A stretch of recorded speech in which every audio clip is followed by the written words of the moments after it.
Eu não sabia que o Joe Hill era filho do Stephen King. Agora, o Telefone Preto faz muito mais sentido.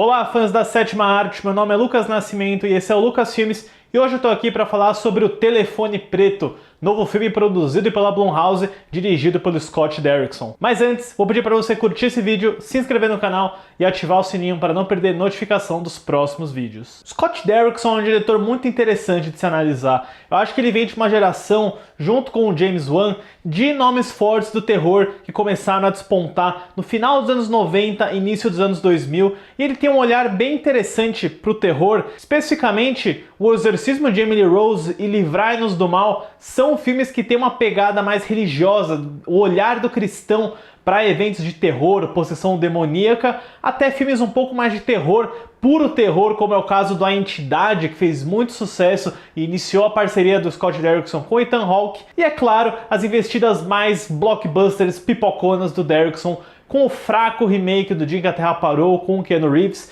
e o primeiro filme do Doutor Estranho na Marvel Studios. E é justamente esse caminho que leva o Scott Derrickson por muitos anos até Hollywood. Ele estava assinado para dirigir Doutor Estranho no Multiverso da Loucura e também o parceiro dele, o C. Robert Cargill, que é roteirista de vários filmes que ele dirigiu.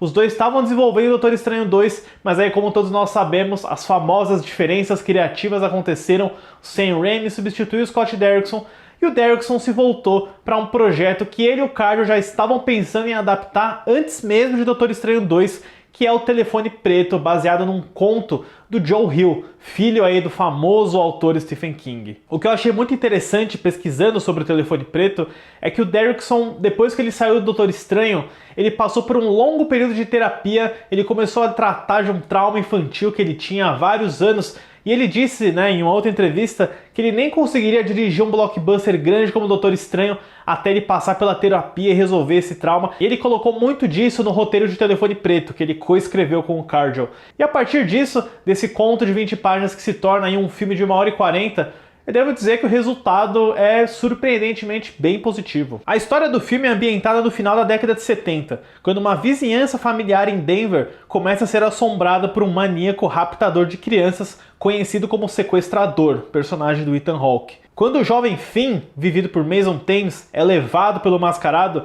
ele fica em cativeiro em um porão desolado com apenas um telefone preto na parede. À medida em que ele recebe ligações misteriosas que parecem ser das vítimas mortas do sequestrador, Finn precisa achar um jeito de escapar. Ou seja, é um clássico filme de cativeiro, esse subgênero do suspense e da ação também, que a gente vê várias vezes no cinema, e eu acho que o diferencial do Telefone Preto é justamente essa premissa com um toque sobrenatural. Me falaram por aí que o trailer do filme entrega muita coisa, então eu vou tentar ficar só na premissa básica do filme, que também é a premissa do conto, que é essa presença da ligação telefônica das vítimas do sequestrador. É uma ideia muito legal, porque esse elemento sobrenatural rende uma faceta que ao mesmo tempo é sinistra, porque o Derrickson aposta em aparições fantasmagóricas, mas também tem um lado reconfortante, que é o caso de quando o Finn consegue falar com um amigo dele. Tem um equilíbrio muito bom nessas cenas, e ele acabou me lembrando bastante o Sexto Sentido, também do M. Night Shyamalan, que é sobre essa... Você tem aquele espanto, aquele medo diante do sobrenatural, mas aí lentamente você vai se tornando mais acolhedor, vai abrindo os braços, vai tendo um desenvolvimento um pouquinho mais complexo. E tudo isso para o filme também carregar uma boa mensagem de amadurecimento. Tem um elemento clássico de Coming of Age, que a gente vê muito no trabalho do Stephen King. Eu não conheço muito a obra do Joe Hill, mas eu vejo aí que filho de peixe, peixinho é. Inclusive, eu até consigo enxergar o Telefone Preto como uma versão um pouco mais dark, pé no chão, mais casca grossa do It a Coisa, porque a gente tem uma figura vinda das artes, no caso do It era um palhaço, aqui é um mágico, que segura balões, tem um sorriso maquiavélico e só ataca crianças. E tem muito dessa iconografia do It também, graças a uma capa de chuva, a ambientação de época, as bicicletas. Não vou dizer que o filme, nossa, é It, mas eu constantemente me lembrei daquilo, mas acho que numa veia bem saudável. Eu acho que os dois são obras bem diferentes, mas não dá pra deixar de notar uma certa semelhança entre os dois. E eu acho que o filme é bem seguro na construção do suspense, porque o Derrickson aposta bastante nessas cenas que ilustram a rotina do Finn, o pensamento e o raciocínio dele também, para ilustrar como que ele pode improvisar e usar o ambiente a favor dele. Por exemplo, tem uma cena muito legal em que o Finn tá tentando pensar como lançar um fio que ele tirou da parede por cima de uma janela, e aí ele pega um tapete e é só através da imagem, de tudo visualmente, que a gente consegue entender o raciocínio dele para usar o tapete enrolado como se fosse um túnel, uma escada para ele passar o fio. Tudo isso sem diálogo, porque o personagem está muitas vezes sozinho, ele só tem cenas com o Ethan Hawke, e é tudo muito bem orquestrado, muito bem montado. O filme custou só 14 milhões de dólares, que é um orçamento baixo para um filme em Hollywood, e dá para ver que tá tudo na tela, o design de produção é muito bom, a recriação de época é excelente, principalmente quando a fotografia tem uns flashbacks e umas visões de sonho filmadas em 8mm. Esteticamente, assim, é bem caprichado. E assim, eu acho que o Mason Thames, que faz o protagonista, é um ator mais novato, ele não tá em muitas produções ainda. Ele é bem competente, ele é bom, mas quem rouba a cena mesmo é o Ethan Hawke. O Ethan Hawke, pela primeira vez, tá fazendo um personagem que é um vilão. Mesmo que ele não apareça tanto, né, ele usa uma máscara a maior parte do tempo, ele tá ótimo porque ele assusta pela postura, pela voz e pelos olhares que ele tem através daquelas máscaras sinistras com chifres e sorrisos gigantescos. É um papel bem diferente que a gente está acostumado a ver o Ethan Hawke. Ele mesmo disse que tinha medo de ficar marcado por vilões. Ele até comenta, como eu tô velho agora, talvez vilões sejam o futuro. Já tem até Cavaleiro da Lua para provar isso. A única coisa boa naquela série. Mas eu pessoalmente gostei muito e achei uma presença bem cômoda. Toda vez que ele tá em cena, você sente um certo... Você não sabe o que pode acontecer, graças à performance dele, porque não é aquele tipo de vilão óbvio também, aquele tipo de vilão, torcendo o bigode. Tem uma certa ingenuidade que ele passa às vezes que torna a performance bem assustadora também. Mas eu preciso dizer que a grande surpresa pra mim tá na forma de Madeleine McGraw, que faz a Gwen, a irmã mais nova do Finn.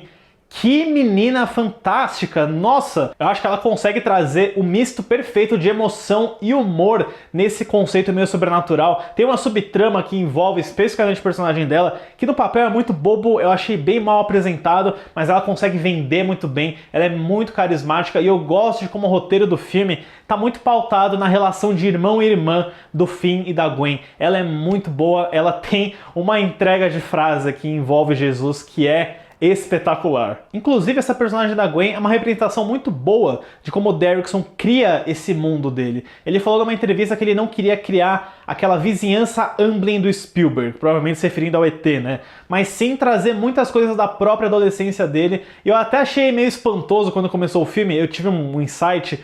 Quando a gente via filmes de colegial nos anos 80, nos anos 70, eram sempre marmanjos, pessoas de 30 anos fazendo adolescentes. No caso, Telefone Preto são realmente jovens, crianças, adolescentes, e ver todo mundo saindo na porrada, se xingando, jogando pedra na cara um do outro, dá um ar de realidade, assim, de realismo, porque você tá vendo de fato uma escola, crianças, beleza que eu acho que o Scott Derrickson deve ter tido um crescimento um pouquinho mais barra pesada, mas dá um ar de verossimilhança, de realidade pro filme, que é muito legal. De novo, tem aquele aspecto do It, da infância, da camaradagem, mas num nível bem... como se ele estivesse na lama, de certa forma. Eu só acho, e isso também vem um pouco do Derrickson, que quando o filme tá um pouco mais voltado pro drama, ele tem meio que uma porção inicial que fala bastante sobre o alcoolismo do pai do Finn e da Gwen, que é meio mão pesada. Eu achei que tem umas cenas de discussão e violência doméstica meio mal dirigida, a atuação um pouquinho forçada demais. Eu não tava muito preso no filme nesse início de projeção. Eu acho que é um arco interessante que eles desenvolvem. Quando ele chega no final, é um pouco recompensador, mas o começo é meio travado. Porém, quando começa o sequestro, quando de fato o suspense embarca, aí o filme sai numa crescente sem parar. Olha, que boa surpresa o Telefone Preto. Eu gosto do cinema do Scott Derrickson e de todos os filmes que ele fez, eu acho que esse é um dos melhores. Eu adorei o Ethan Hawke, eu achei que o personagem que ele criou é bem sinistro, bem assustador. A direção do Derrickson é muito boa, cheia de tensão, sequências bem atmosféricas, daquela que vão dar muito susto com certeza. E de novo, acho que o elenco, em especial a Madeleine McGraw, é uma revelação. Pro Telefone Preto, eu dou uma nota 8. O filme custou 16 milhões e já rendeu 100 milhões no mundo inteiro, e o Scott Derrickson comentou que se o filme fizesse sucesso, ele já tem uma ideia para uma potencial continuação. Então, no andar da carruagem, acho que vem aí o Telefone Preto 2 muito em breve. Não sei se precisa, mas estarei lá para conferir. Certo, pessoal? Obrigado pela visita e até a próxima sessão.